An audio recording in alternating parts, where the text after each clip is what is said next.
Coffin Bay sits on the must-see list of Aussie tourers. Whether for the delicious Coffin Bay oysters or the marvellous scenery, either is a noble reason to arrive in town. My reason to visit is to explore the National Park, a jewel in the South Australian crown. When you enter the Coffin Bay National Park, there is a nice stretch of winding bitumen, and off that are a number of campsites that you need to pre-book before you come. But then the good stuff starts and the bitumen disappears and the dirt begins, and that is when you get campsites that are far less populated and far more remote.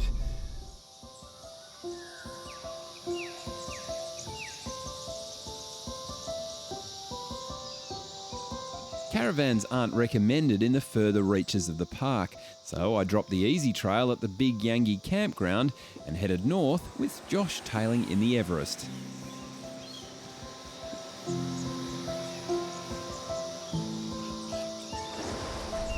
This little series of waterholes is called Lake Jessie, and at this time of year it's not too bad, but it can get a lot deeper, so be very careful when you are crossing here. Don't assume that you can cross this any time of the year, and that is getting a little bit deep already. I've got the snorkel, so I'm not too concerned. It's nice and short.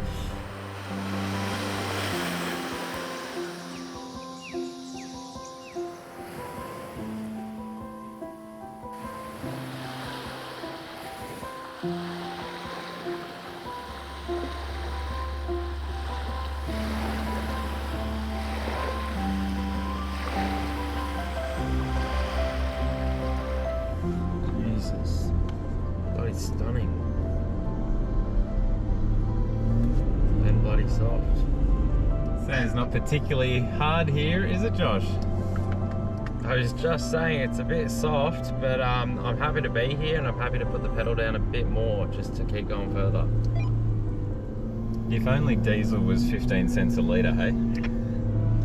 Takes us back to the good old days, the very, very old good old days. I just love the flavour of this place. I mean, and how different it is to where we were on. So we're on the dunes and the rocks and the white sands. This has got the yellowy sands, and then you look off and you see, I don't know, it almost looks like some rolling Scottish countryside over there to, you know, northeast over there.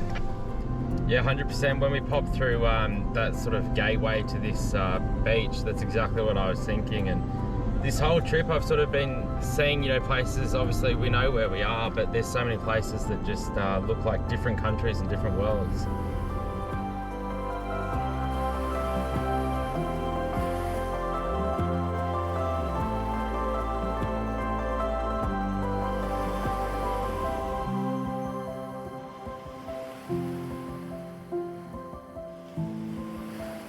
But this place is not without its dangers. Even with low tyre pressures and low range, sometimes when you stop on a beach like this that is really soft and sandy, it can be very hard to get going again, and that's traditionally when us four-wheel drivers can tend to get in a bit of a pickle. But there's a little way around it that you need to know. Have a look behind me there, and there's a nice gradient that we can actually work with. We never want to stop our vehicles on the flat or pointing uphill because it just makes it too hard for them to take off again.